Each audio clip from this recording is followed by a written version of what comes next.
So, despite the title of the thumbnail, I promise I'm not here to beat a dead horse today. I'm actually here to tell you guys that I have been freed.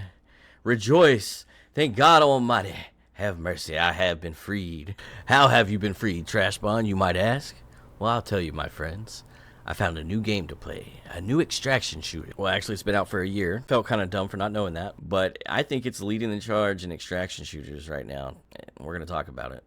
Okay, so I just want to start off by saying that I do know that Tarkov is like the grandfather of extraction shooters. The reason I didn't get into Tarkov was because my first introduction to Tarkov was this video. It's called The Wiggle That Killed Tarkov. It has 4.6 million views, came out 3 years ago, and I'm not trying to go off on a different topic, but I do just want to say real quick, I think as a community we're gonna have to collectively take the L. The cheating's just getting worse. I really don't know if they can do anything about it because they're just so unstoppable now, but they've got to at least try or show that they're trying something. I mean, look, now they're even doing a different video called The Wiggle That Is Killing Arc Raiders, and it's the same style. Someone got the cheats, loaded in, found out how many cheaters are in Arc Raiders. It's not good because these game studios aren't even trying to do anything. I mean, I think I've heard of like one studio suing some cheater developers, but other than that, I don't know what they're doing besides coming out with bullshit anti-cheats, which aren't doing much. But anyway, I'm not going to go off on that. That's another topic for another video. Well, if you're not talking about the cheating epidemic and you're not talking about Arc Raiders being trashed, then what the fuck are you yapping about today? Well, I'll tell you, my friends. It's a game called Arena Breakout Infinite. I know, it sounds like a mobile game. It has an ass name, but that's where the trash stops. You see, when Arc Raiders started getting stale for me, I started looking for other extraction shooters to play. I started off with Delta Force, but that game just seemed like a more simplified version of Tarkov, and the queue times were like ridiculous, like half an hour sometimes. And the cheaters had put me off before, but I was getting pretty desperate and about to cough up that $50 for Tarkov. And then my buddy told me about Arena Breakout Infinite. And I haven't played Tarkov, but I've seen a lot of gameplay. To me, this game mixes all of the greatest elements from casual to hardcore and puts them together into one game. Arc Raiders launched, they had augments that would drop smoke when a player went down. So what does ABI do? They add a special grenade to the game that you can carry so that when you go down, you can pop smoke. I mean, they see something that's good, they add it to the game. It's a no-brainer. When the first expedition came in Arc Raiders, the devs said, don't worry, you'll be able to keep your blueprints. And then they went back on their word, which pissed a lot of people off. They come out with new guns and then they get nerfed into the ground. Anything that comes out, it just gets nerfed into the ground. And that's why I don't think that you're ever really going to get the content that you want from an extraction shooter from Arc Raiders. At least me, I'm not going to get it. It's because they just don't know what they're doing. Riventides came out, and as soon as it came out, they said, yeah, guys, we're gonna have to switch to a 6-month update cycle. A lot of these devs came from DICE. They made like Star Wars Battlefront and Battlefield games. And since they've left DICE, they made the Finals, which is a live service first-person shooter game. So they know how to do live service. They know how to do games, especially shooter games. But when it comes to extraction shooters, I just don't think they know what they're doing. I mean, we all experienced Riventide's update, right? And we've been experiencing Arc Raiders for the last almost year now. Well, it just so happens that ABI also had a new update and new season just come out. Let's take a look at their trailer for it and see what it has to offer. Hey operators, it's Eric from the development team. Welcome to Arena Breakout Infinite Season 5, Distortion. In this season, we'll be adding a new mode to the Valley, new event mechanics to some of our classic maps, and several new system features, including ability selection, distortion progress, and special extraction methods. We're also adding tactical and quality of life improvements to spice up combat. Let's take a closer look at these new season updates now. Launch rewards. Of course, as the new season kicks off, we'll provide everyone with season rewards that will help you tackle the new types of raids with confidence. By taking part in season missions and events, you'll be rewarded with weapon skins and decorations, like the Wingspread P90 Micro SMG, Wingspread M4A1 Assault Rifle, and Ticketer MCX Assault Rifle. You can also earn several different sprays, including the Kimona Air, Encrypted File, Control Tower, and Summer Easter Egg, as well as customized decorations like the Distortion banner. Map updates. Strange rumors have been circulating through Kimona recently.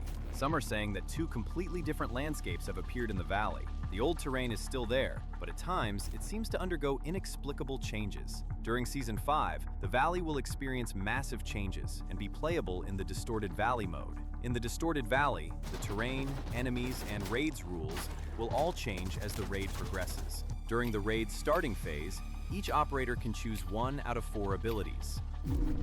Blind Sight, Sensory Overload. Cast out a mass of blinding matter that impairs the vision of enemy operators who look directly at it from within its range.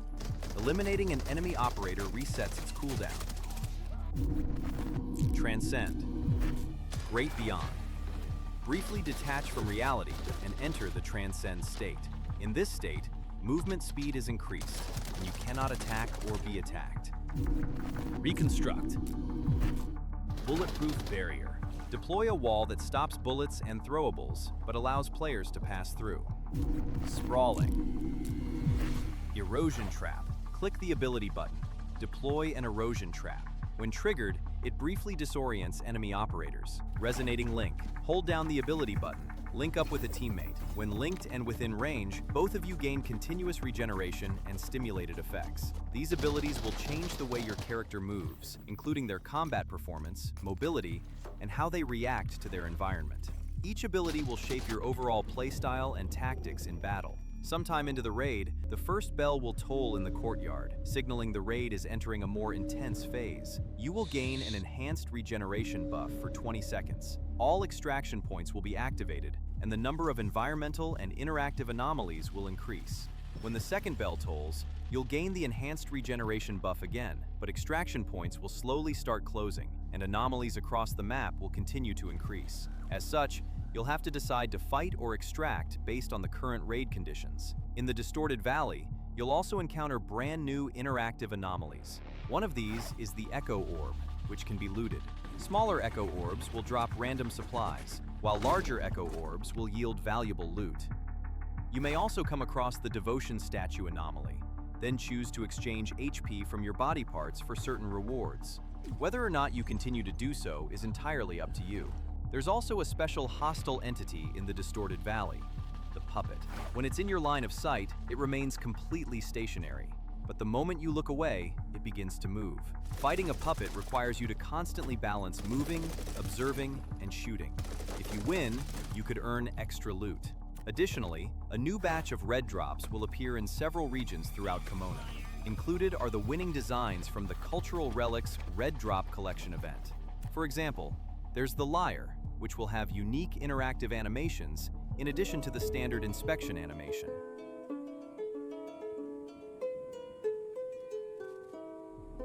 Other red drops in the Cultural Relics series are the Hefra Egg, Heavenly Sphere, and Peacock Fan.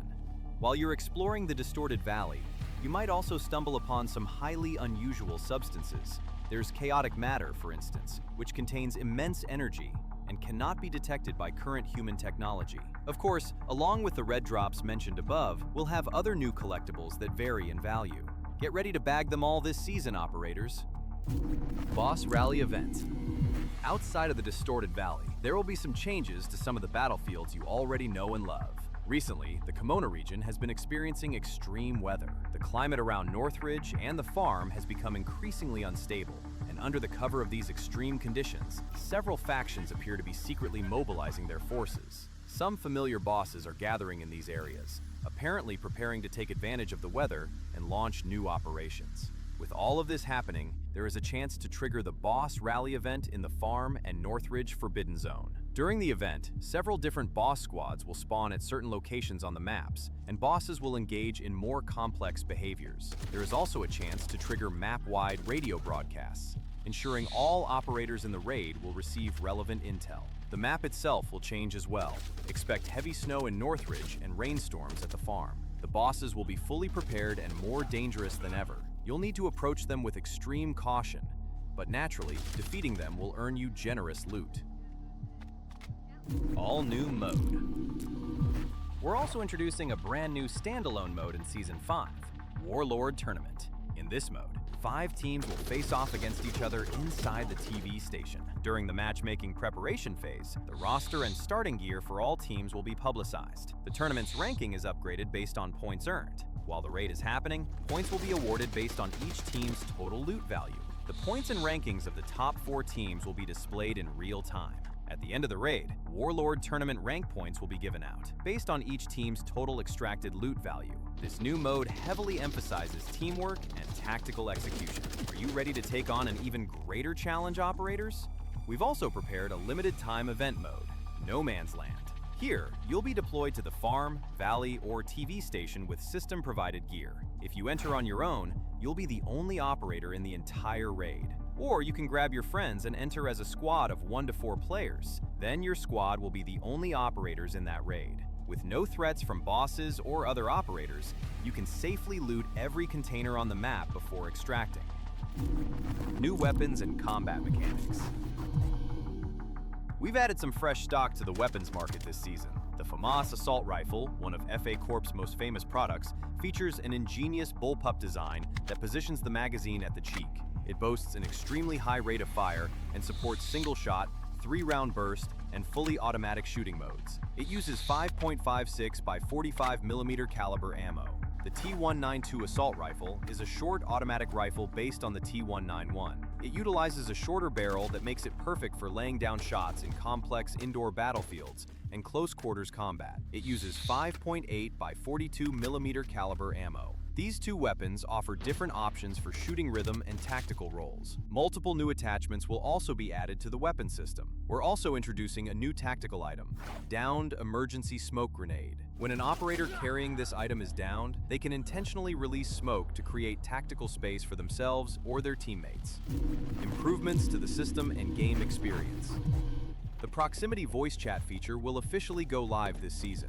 You'll be able to voice chat in real time with players from other squads if they're within a certain distance from you. This means you can communicate with not only your teammates, but also your enemies on the battlefield. How you use this mechanic is entirely up to you, operators. Trophy Room updates. The Trophy Room has been expanded. Multiple features in the Collection Room will change this season. First, the Collection Room can now be upgraded, which will expand its capacity.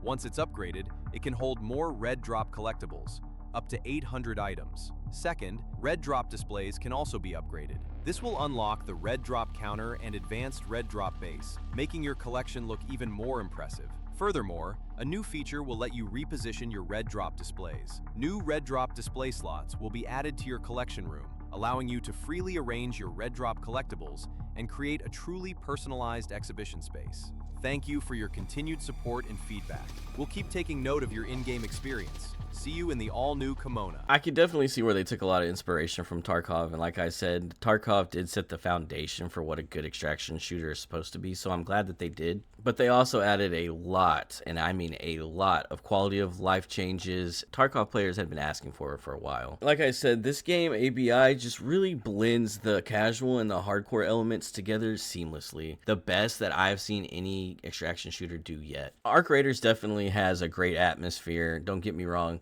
but good graphics and a great atmosphere is only going to get you so far. I just wanted to add, randomly, I'm going to have to go back and put this in the video, but just to reiterate more of how good the content is in this game. They've done a collab with Cyberpunk, CD Projekt Red, the developers that made Cyberpunk 2077. Look, they got skins from the game, from Cyberpunk. They got the sword. We got weapons from the game. I mean, come on, bro. This is how you do content. This is how you do content.